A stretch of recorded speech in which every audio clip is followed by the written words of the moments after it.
Muy bien, pues como ya sabréis, estamos siguiendo esta serie acerca de cómo ser como Jesús, conociendo las Escrituras.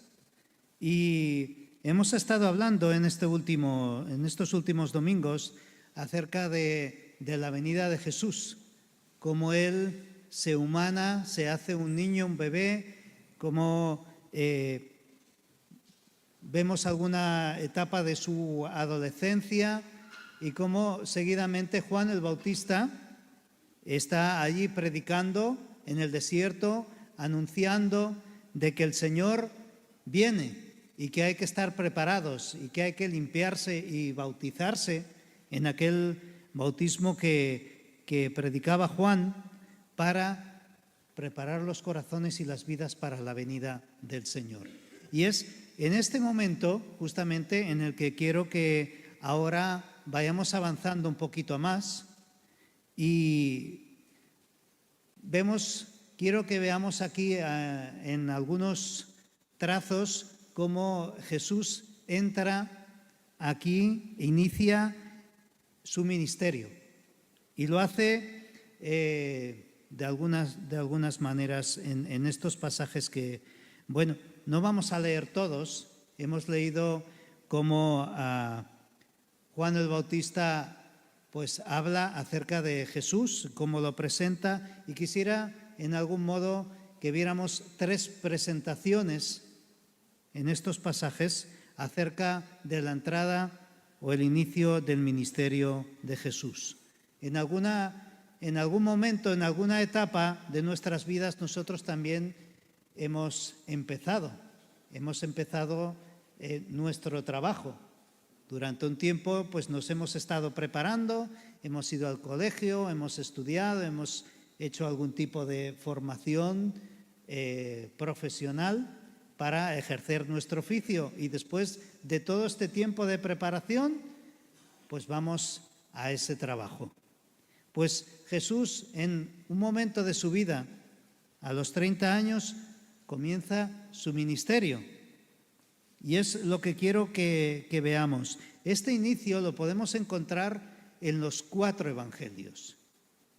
Así es que vamos a tratar de hacer un resumen de estas etapas citando alguno de estos evangelios. En primer lugar, lo que quisiera que viéramos es cómo Jesús es presentado por el mismo Dios y por su profeta, que en aquel momento era Juan el Bautista.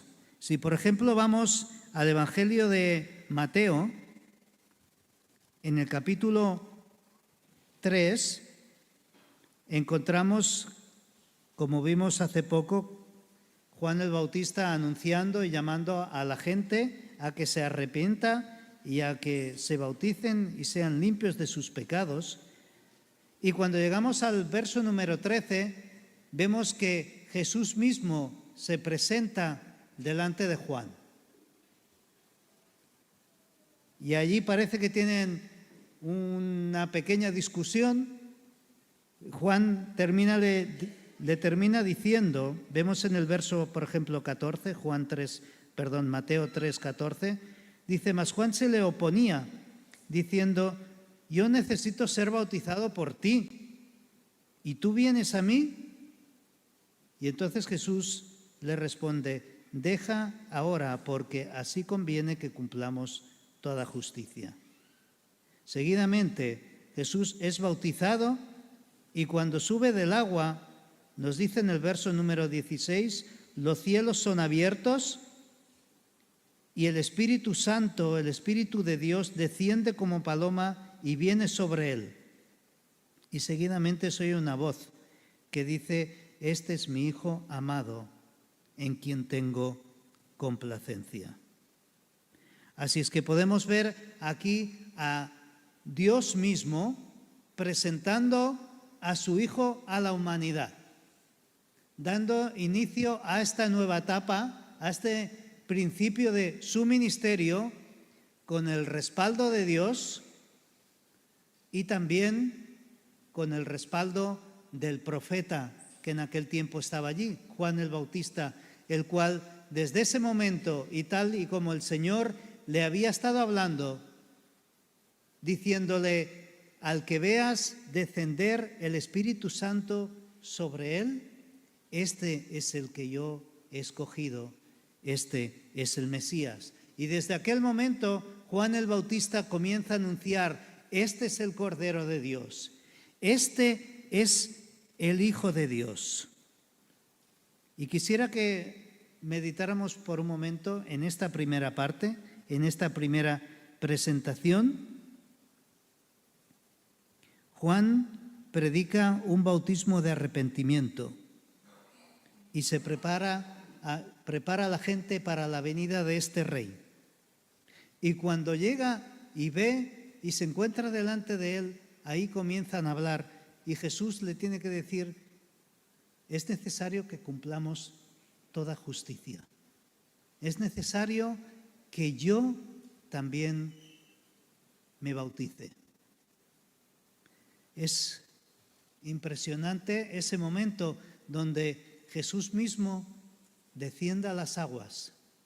Y qué bueno de ver por parte de Juan esta humildad. El decir: no, ya sé que soy yo el que estoy bautizando, pero deberías ser tú el que me bautizara a mí. Y lo que Jesús le explica en ese momento le convence. ¿Por qué? Porque era necesario que fuera reconocido el ministerio de Juan en ese momento. Y siendo que Jesús se identifica también con la humanidad, que él mismo, aunque él no tenía ningún pecado, no tenía ninguna cosa de la que arrepentirse, pero él mismo pasaría por las aguas del bautismo. Así, el uno confirmaba al otro y el otro reafirmaba al uno. Aquí encontramos también algo impresionante cuando vemos al Padre, al Espíritu Santo y al Hijo de Dios. Los tres en un mismo momento, los tres en un mismo lugar. Esto es lo que teológicamente se ha venido a definir como la Trinidad. Un término que no aparece en la palabra de Dios, pero que trata de poner un nombre a algo que no se puede nombrar. Tratar de definir algo que es tan difícil de definir. Sin embargo, aquí lo encontramos. Y, como estaba diciendo antes, desde el mismo momento en que Juan el Bautista reconoce a Jesús como el Mesías, así comienza a anunciarlo.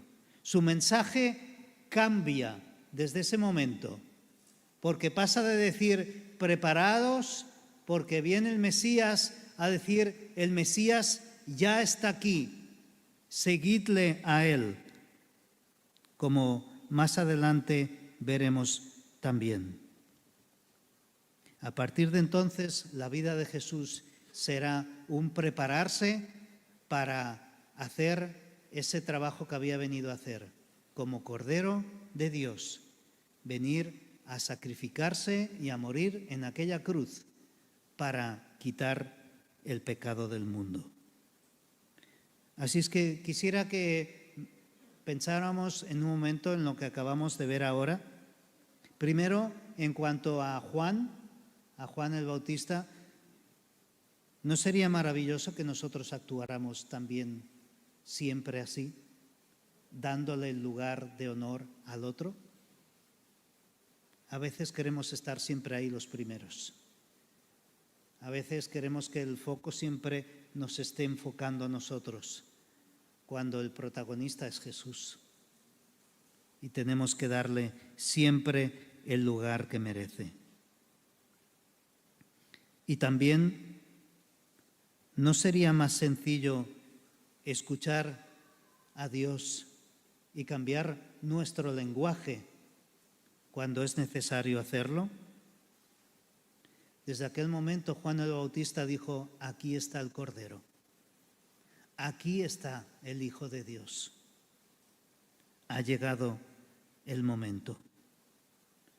Así es que una cosa más en la que quiero que pensemos en esta mañana. Hace poco tuvimos bautismos en la iglesia y yo no sé si todavía te estás planteando bautizarte o no, si todavía tienes dudas. Mira, hasta Jesús mismo se bautizó. ¿Qué más necesitas? Ven y comienza a seguir a Jesús. La segunda cosa en la cual quiero que meditemos, y es la siguiente etapa que nos muestra aquí, y es que seguidamente, después de ser bautizado, se va al desierto. Y allí dice que es tentado por Satanás. Y le he titulado a esta segunda parte: Jesús es presentado al reino de las tinieblas. Hay un reino de tinieblas, un reino espiritual que no podemos obviar. Está Dios, están sus ángeles y también está Satanás y están sus demonios. Y aquí se presenta Jesús. Mientras está pasando aquel tiempo en el desierto, se le presenta a Jesús el mismo Satanás y dice que lo tienta. La palabra que está utilizando aquí no es tanto una tentación para inducirlo al mal, sino más bien es una prueba, es un examen que tiene que pasar Jesús. Y qué curioso que el examinador es el diablo. Eso nos da la idea de que probablemente el diablo, que es conocido como el mentiroso y el padre de la mentira, si todos seguro que hemos hecho exámenes, ¿verdad? Y hay aquellos que son tipo test, donde en alguna de las respuestas que te sugiere hay alguna que lleva trampa, ¿verdad? Los exámenes de Satanás llevan trampa y eso tenemos que tenerlo en cuenta. Mira, Satanás tiene dos formas de moverse por el mundo. Una es pasando completamente inadvertido y así va haciendo por lo bajini, como él quiere. Y otra es mostrarse con todo su poder para que la gente tenga miedo y no tenga otra opción que someterse y hacer su voluntad. No podemos obviar que Satanás está ahí, pero precisamente Jesús vino para destruir ese reino de tinieblas y traer la luz. Así es que vamos a ver aquí cómo pasa este examen, y quisiera que viéramos en el Evangelio de Marcos. Después estaremos viendo un poco las tentaciones, pero quisiera que viéramos cómo explica Marcos la tentación. En los versículos 12 y 13 dice: luego el Espíritu le impulsó al desierto y estuvo allí en el desierto 40 días y era tentado por Satanás y estaba con las fieras y los ángeles le servían. Marcos lo resuelve pronto. Fue Satanás a tentarle y ahí terminó todo. Vinieron los ángeles y se pusieron a servir al Señor después de 40 días. Mateo y Lucas explican un poco más estas tentaciones, con la diferencia de que Lucas invierte las últimas dos tentaciones, pero son las mismas.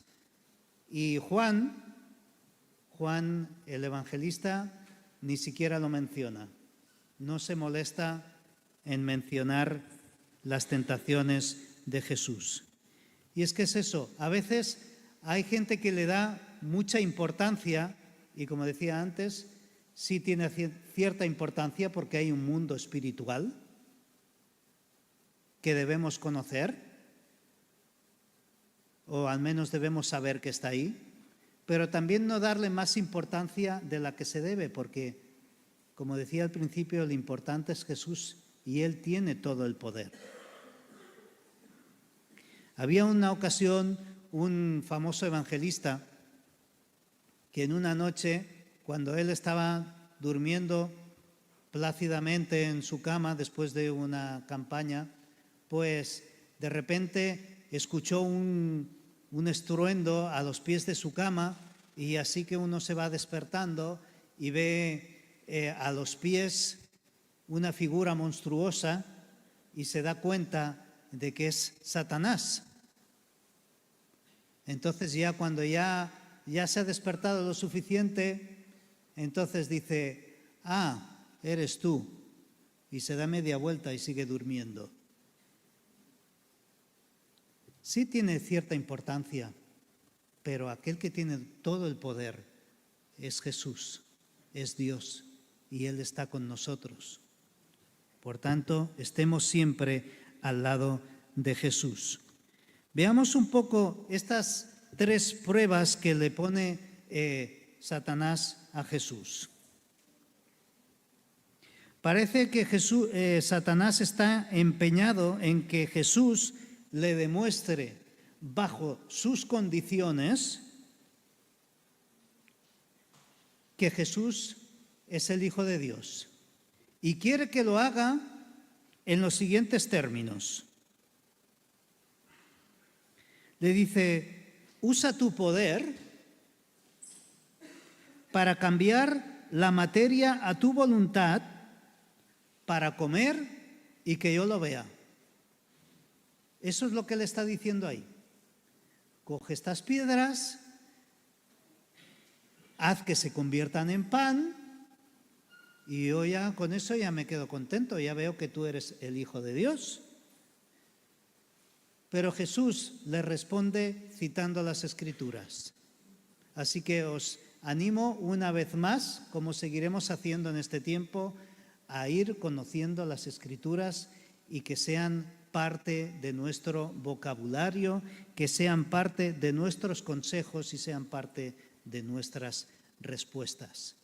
Jesús le dice, hay algo mucho más importante que estar pendientes de la comida, y es estar pendientes de lo que Dios quiere para nuestras vidas a través de su palabra.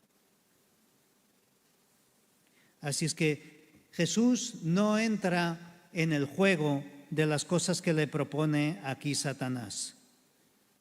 La segunda cosa que le propone Satanás es subirse arriba de un pináculo, el pináculo del templo, y desde aquella parte más alta arrojarse abajo.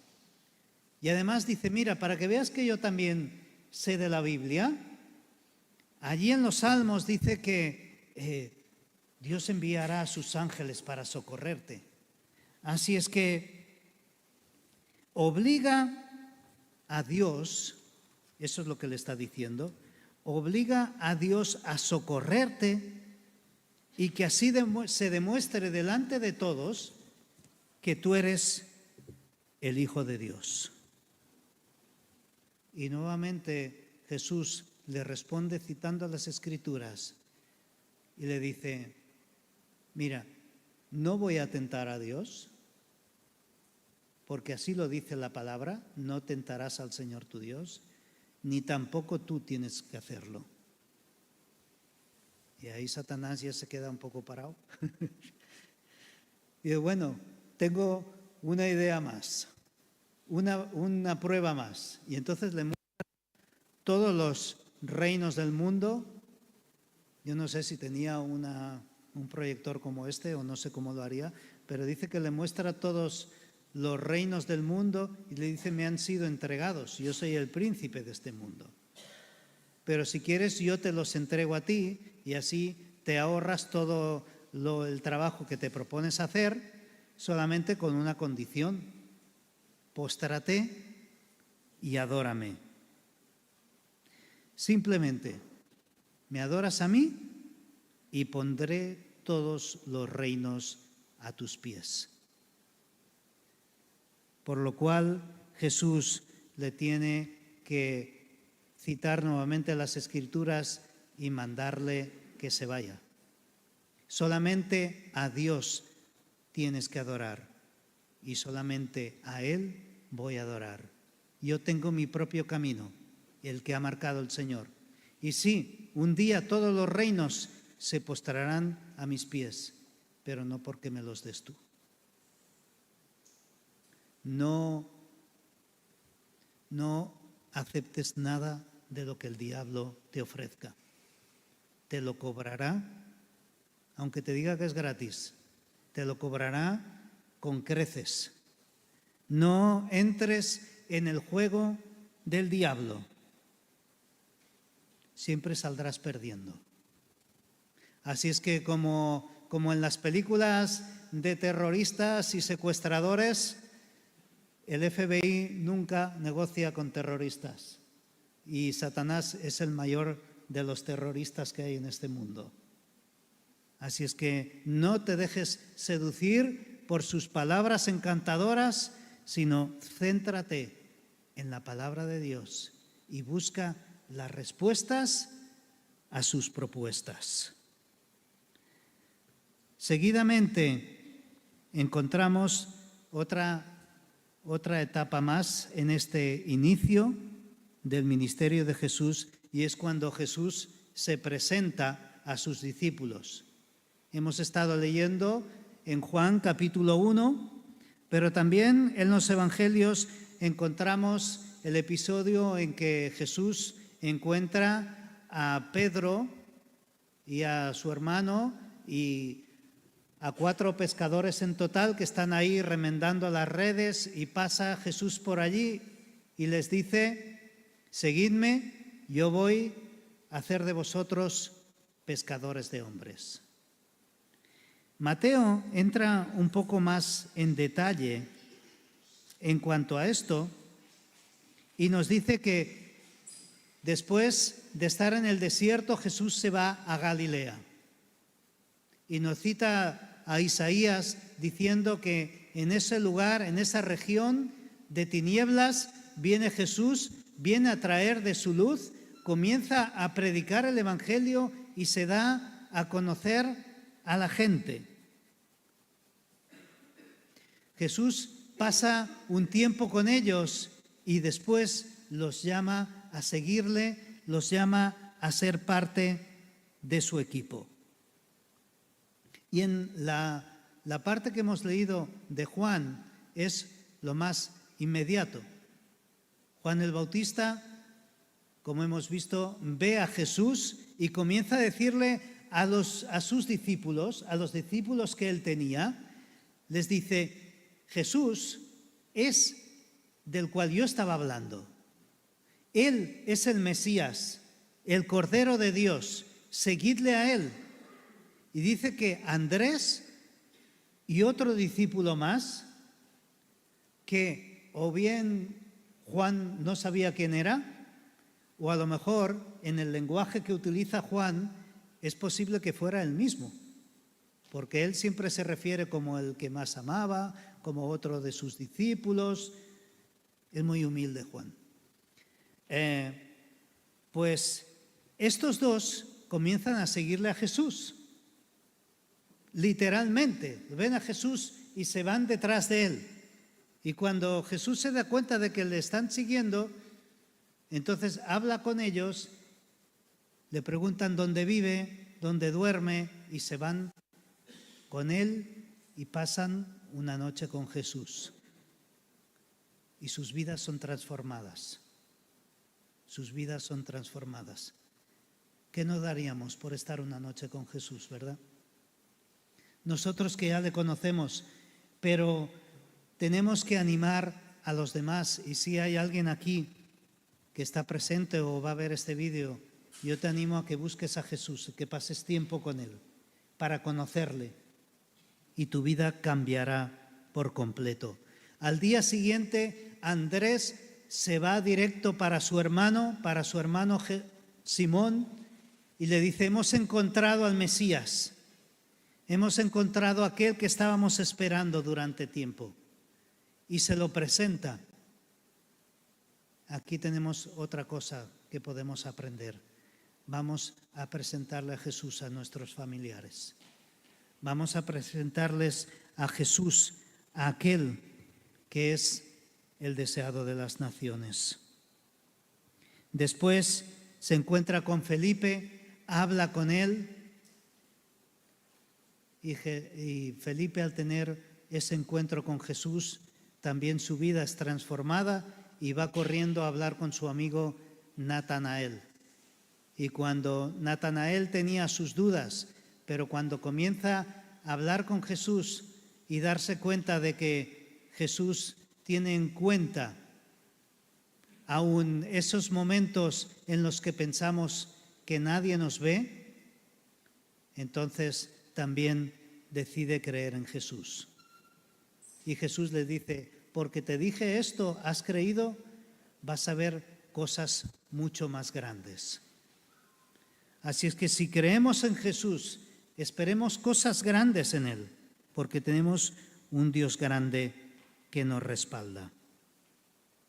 En último lugar, llegamos ya a esta parte donde, después de haber estado pasando un tiempo con ellos, los llama para que le sigan y que lo acompañen en su ministerio.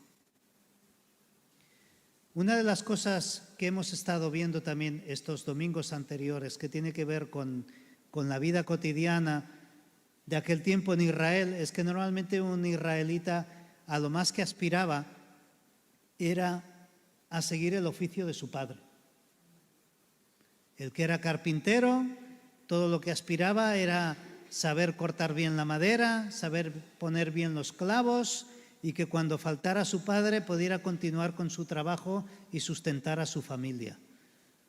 Un pescador, todo lo que podía aspirar era a remendar redes, pescar peces y seguir remendando redes. Pero de repente aparece Jesús y les dice a ellos y a otros más que les va diciendo por el camino: sígueme y yo voy a hacer de ti un pescador de hombres. Había un anhelo en el pueblo de Israel, y por eso en aquel tiempo especial que había escogido Dios, que la gente tenía hambre de Dios. Y aparte de esos expectativas, podríamos llamar, en cuanto a su trabajo podían tener, había un anhelo de sus corazones, y era estar cerca de un maestro. Era estar cerca de un rabí y aprender de él, y lo que sería ya la repera sería que ese rabino los llamara y que los tomara a su cargo para enseñarles a ser un rabino como él.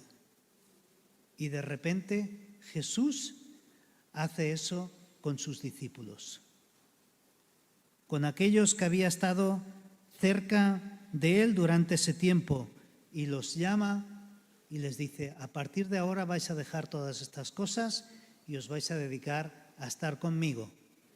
Vais a hacer el seminario de Jesús. Y eso transforma sus vidas completamente. Jesús pasa tiempo con ellos, los observa, les enseña, les hace poner en práctica todas estas cosas, y al final de sus vidas, bueno, al final no, cuando Jesús se marcha ya una vez resucitado, empieza a verse el trabajo que Jesús había hecho con ellos. En Hechos capítulo 4, versículo 13, nos dice la palabra de Dios: entonces, viendo la valentía de Pedro y de Juan, y sabiendo que eran hombres sin letras y del vulgo, se admiraban y les reconocían que habían estado con Jesús. Si te quedaran 3 años de vida, ¿qué harías? ¿Te lo has planteado alguna vez? Si está a punto de terminarse tu vida, ¿a qué la dedicarías? Jesús dedica los 3 últimos años de su vida a tomar a esos discípulos, a prepararlos mientras Él va encaminándose hacia la cruz. Él lo tenía muy claro. Desde que comenzó su ministerio, empieza a llamar a la gente al arrepentimiento, empieza a anunciarles que su reino está aquí y pueden comenzar a formar parte de él todos aquellos que lo deseen y pueden llegar a ser discípulos suyos. Y eso es lo que el Señor, a través de su palabra, a través de los 4 evangelistas, quieren relatarnos acerca de su inicio de ministerio. Y quisiera terminar leyendo también unos versículos que están en Gálatas, en la carta de Pablo a los Gálatas. Allí en el capítulo 4, en cierto modo también nos habla de esta etapa.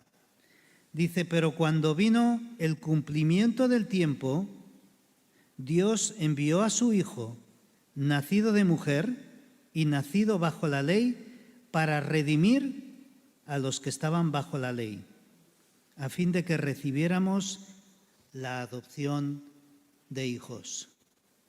Llegado el tiempo, Jesús aparece en la vida de los israelitas y en la vida de la humanidad. Aquella gente que estaba viviendo en la ley, esclavizado por la ley o esclavizado por el pecado, vino para rescatarlos. Y Él ha venido también para rescatar tu vida.